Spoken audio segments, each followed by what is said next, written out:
নমস্কার বন্ধুরা, কেমন আছো তোমরা সকলে? আর আমি রিয়াজ ওয়ার্ল্ডের আরেকটা নতুন ভিডিওতে তোমাদের সবাইকে অনেক অনেক স্বাগতম আর অনেক অনেক অভিনন্দন। চলো তাহলে আজকের দিনটা সবাই মিলে একসাথে শুরু করি। আজকে কিন্তু মনটা আমার একদমই ভালো নেই, জানো তো।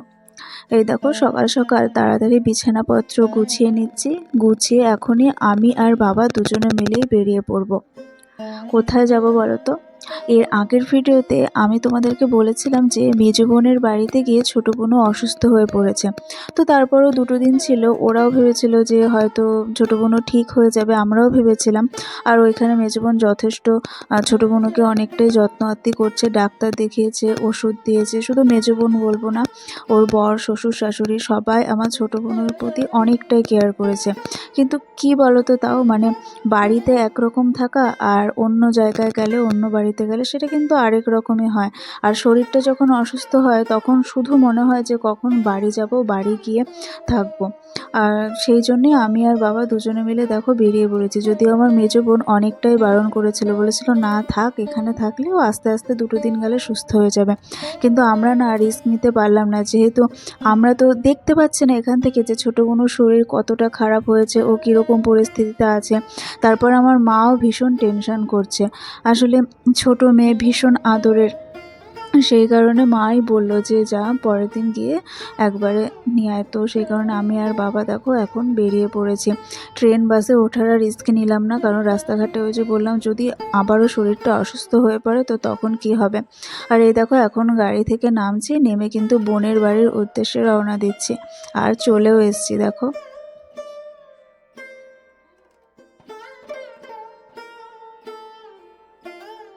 বোনের বাড়িতে পৌঁছে দেখি আমার মেঘ সোনা আমাদেরকে ওয়েলকাম জানাচ্ছে। এতটা সকালে ও কিন্তু ওঠে না। যদিও বোনকে আমরা আগের দিন বলেছিলাম যে আজকে যাচ্ছি, তো বোন বলেছিল যে তোরা তো সকালবেলা আসবি, ও তো তখন ঘুম থেকে উঠবেও না। আমরা বলেছিলাম যে থাক, না ওঠাই ভালো, আমাদের দেখলে হয়তো কান্নাকাটি করবে। কিন্তু আজকে দেখো কী করে যেন ওর ঘুমটা সকাল সকালই ভেঙে গেছে। আর অন্যান্য দিনের তুলনায় আজকের দিনটা অনেক কুয়াশা। আর এদিকে এসে দেখি এদিকে কারেন্টও নেই, লোডশেডিং। আর ছোটো বোনের সাথে দেখা করেছি, তো ছোটো বোনও বললো যে এখন শরীরটা একটু ভালো আছে। তো আমি মনে মনে ভাবলাম যে যাক, অন্তত কষ্ট করে বাড়িতে তো নিয়ে যায়, তারপর ওখানে গিয়ে যত্ন করলে, ঠিকমতো জল টল খাওয়ালে, খাবার খেলে ঠিক হয়ে যাবে। আর ওইদিকে আমার বোন বলছে যে না, তোদের আমি একা একা এইভাবে ছাড়তে পারবো না, চল তাহলে আমিও তোদের সাথে যাব, না হয় মাঝখানে একটা দিন থেকে পরের দিন চলে আসবো। তা আমরা ওকে অনেকবার বারণ করলাম, কিন্তু তাও শুনলো না। এই দেখো আমার মেজো বোনও তাই মেঘসোনাকে নিয়ে চলে এসছে। আর ছোটো বোন ওর বমি করতে করতে ওর চোখ মুখ দেখি একদমই শুকিয়ে গেছে। আর আমার ছোটো বোনও ভীষণই চঞ্চল। অর্থাৎ ওর যখন শরীরটা অসুস্থ থাকে ও তখনই কেবল শান্ত হয়ে শুয়ে থাকে, বা হয়তো একটু ঘ্যান করলো, কিন্তু যেই দেখলো যে একটুখানি সুস্থ হয়েছে অমনি ওর দুষ্টুমি, চঞ্চলতা সমস্ত কিছু শুরু হয়ে গেল। আর এখন দেখো আমাদের দুইজনের মাঝে ছোটো বোনকে বসিয়ে রেখেছে। ও কিন্তু মাঝখানে বসতে চাইছিল না, ও খালি বলছিল ও উইন্ডো সিটে বসবে। তো আমরা বললাম যে না, তোর শরীরটা খারাপ, তুই মাঝখানে বস, একবার আমার কাঁধে আর না হলে একবার তোর বোন দিদির কাঁধে। অর্থাৎ ও আমার মেজো বোনকে বোন দিদি বলে ডাকে, বোন দিদির কাঁধে মাথা রেখে ঘুমাতে পারবি। আর এই দেখো তোমাদের সাথে কথা বলতে বলতে এখন কিন্তু বাড়িতে চলে এসেছি। আর মেঘ সোনা গাড়িতে আমার কোলে ঘুমিয়ে পড়েছিল। যেই বাড়িতে এসে ওকে শোয়াতে গেছে ওনার ঘুম ভেঙে গেছে। আর আমারও দেখো স্কুলে যাবার জন্য রেডি হতে হবে, তাই ঘরদোর পরিষ্কার করতে চলে আসলাম।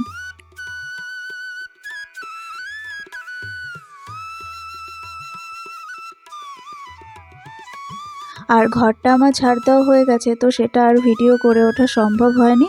তো শুধুমাত্র এখন মুছে নিচ্ছি, সেই ভিডিওটাই তোমাদের সাথে করলাম। আর এর আগেও আমি তোমাদেরকে বলেছিলাম যে স্কুলে যাওয়ার এই আগের সময়টা আমার ভীষণ তাড়াহুড়ো থাকে, মানে খুবই তাড়াহুড়োর মধ্যে কষ্ট করে ভিডিওটা করতে হয়। তো যতটুকু পারছি তোমাদের সাথে আমি শেয়ার করছি।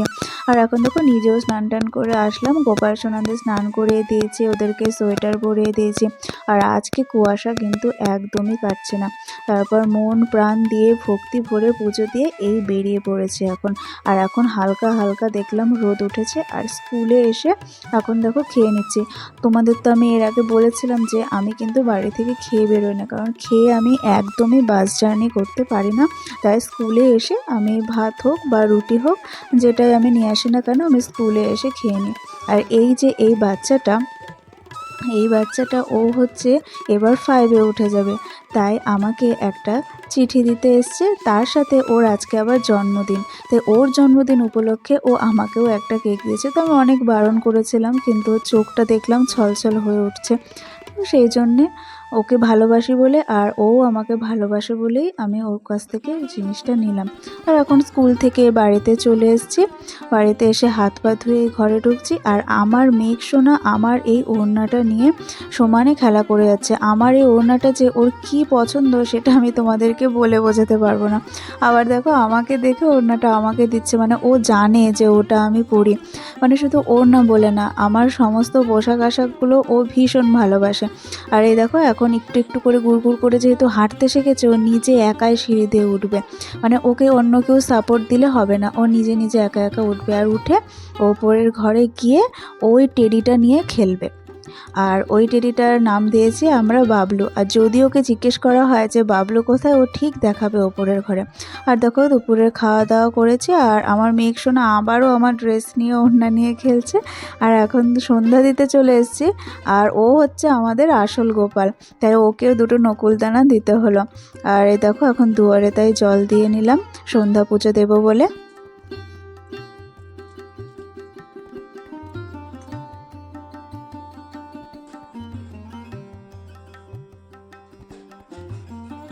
এদিকে আমি ঠাকুর ঘরে বাসনগুলো মাজছি, আর ওই ফাঁকে আমার মেঘ সোনা আমার পিছন পিছন চলে এসছে।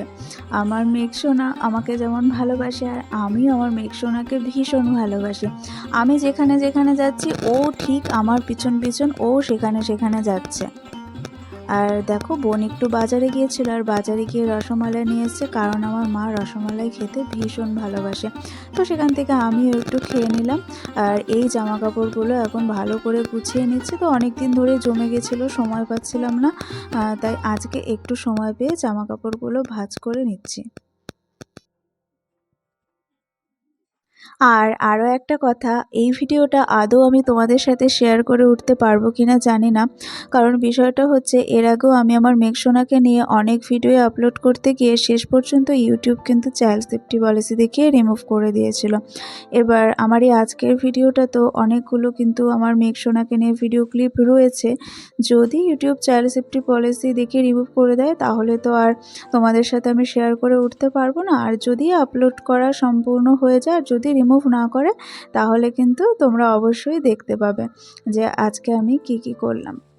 আর এই দেখো এইগুলো আমি ফ্লিপকার্ট থেকে অর্ডার দিয়েছিলাম। তো এগুলো যখন এসছে তখন আমি স্কুলে ছিলাম। এটা সেই শাড়ির সাথে পরে হাইনেক ব্লাউজ। তো তোমরা সকলেই জানো, এটা সকলেই কম বেশি সকলেই পরো। আর এই জুতো জোড়া, যেহেতু আমাকে দৌড়ে দৌড়ে ট্রেন বাস ধরতে হয়, তো সেই কারণে এবার একটু ভালো দেখেই নিলাম। নাহলে আমি কিন্তু সব সময় মানে একটু মাঝামাঝি মানের, খুব বেশি দামের জিনিস কিন্তু আমি ব্যবহার করি না। আর এই জিনিসগুলো কেমন হয়েছে তোমরা সকলেই কিন্তু আমাকে কমেন্ট করে জানিও। এই পর্যন্ত তোমরা যারা যারা আমার সাথে ছিলে সকলকে অসংখ্য ধন্যবাদ। যদি ভিডিওটা ভালো লেগে থাকে একটা লাইক করে দিও, শেয়ার করে দিও, আর আমার চ্যানেলের নতুন বন্ধু হয়ে থাকলে চ্যানেলটাকে সাবস্ক্রাইব করে সকলেই পাশে থেকো। তাহলে আজকের মতো এখানে শেষ করলাম, টাটা।